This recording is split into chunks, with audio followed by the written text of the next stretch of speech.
Hi hello everyone welcome back to my channel. నేను KFC స్టైల్లోని chicken చేశానండి. నేను only boneless తీసుకున్నాను, బోన్తో తీసుకోలేదు ఏవి కూడా.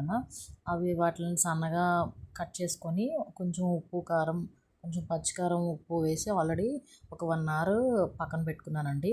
ఇప్పుడు నేను ఏం చేశానంటే బ్రెడ్ ఉంటుంది కదా, మనం బ్రెడ్ని బాగా రోస్ట్ చేసుకొని మిక్సీ చేసుకొని ఆ పౌడర్ తీసుకున్నాను. నెక్స్ట్ మళ్ళీ ఇప్పుడు నేను ఈ పిండి ఉంది కదా, ఇది కార్న్ఫ్లోరు, కొంచెం మైదా, కొంచెం అలానే పచ్చికారం, కొంచెం సాల్ట్, పెప్పర్ పౌడరు వేసి మిక్స్ చేసుకొని పెట్టుకున్నాను. ఒక 3 ఎగ్గులు బీట్ చేసి పక్కన పెట్టుకున్నాను అనమాట. ఇప్పుడు ఇప్పుడు చికెన్ తీసుకొని ఫస్ట్ మనము ఇది మైదాన కార్న్ఫ్లోర్ ఈ పౌడర్ ఉంది కదా, ఇందులో డిప్ చేసుకోవాలి. నెక్స్ట్ మళ్ళీ అదే ఎగ్లో డిప్ చేయాలి. మళ్ళీ లాస్ట్ ఏమో బ్రెడ్ క్రమ్స్ ఉంటాయి కదా, పౌడర్లోని డిప్ చేసుకొని మనం పక్కన పెట్టుకోవాలండి. చాలా ఈజీ అండి కేఎఫ్సి స్టైల్లో చికెన్ అయితే మాత్రం.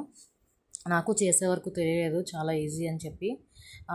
ఇవన్నీ ఉన్న అన్ని పీసులని నేనైతే ½ కిలో తీసుకున్నానండి చికెన్ని.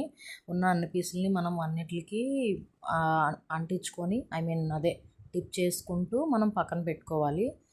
ఒకసారి మనము డిప్ చేసి పక్కన పెట్టుకుంటే మనకి పెనం వేడిగా ఉన్నప్పుడు మొత్తం అన్నీ వేసుకోవచ్చు. అదే మనము ఒక్కొక్కటి డిప్ చేసుకొని అప్పుడే మనం వేయాలంటే ఒకటి ఎగుతుంది, ఒకటి ఏగకుండా ఉంటుంది.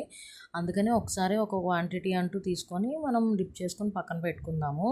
నేనైతే అలాగే చేశానండి. చాలా ఈజీ అండి.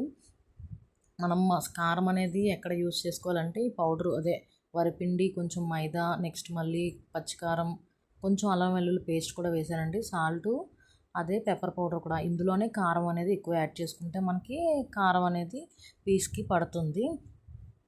ఇదే విధంగా నేను యాడ్ చేసుకొని ఉంచుకున్నాను డిప్ చేసుకొని. ఇప్పుడు మనం కళాయిలోని సిమ్లో పెట్టుకొని వేయించుకోవాలండి.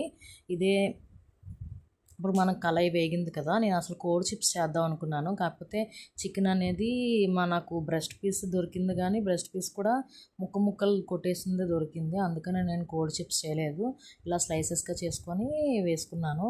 ఇప్పుడు మనము అన్నీ రెడీగా పెట్టుకున్నాం కదా, వీటినన్నిటిని ఈవెన్గా వేయించుకోవాలి. అందుకని ఒకసారి వేస్తే అవి ఈవెన్గా వేగుతాయి.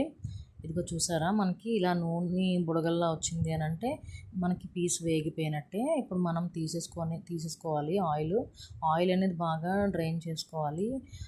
టిష్యూ పెట్టి మనం డ్రైన్ చేసుకుంటే మనకి ఆయిల్ అనేది పోతుందండి. నాకైతే ఆయిల్ కూడా ఏం లాగలేదు అసలు. ఆయిల్ కూడా ఏమి పాడవడం అది కూడా ఏం జరగలేదు.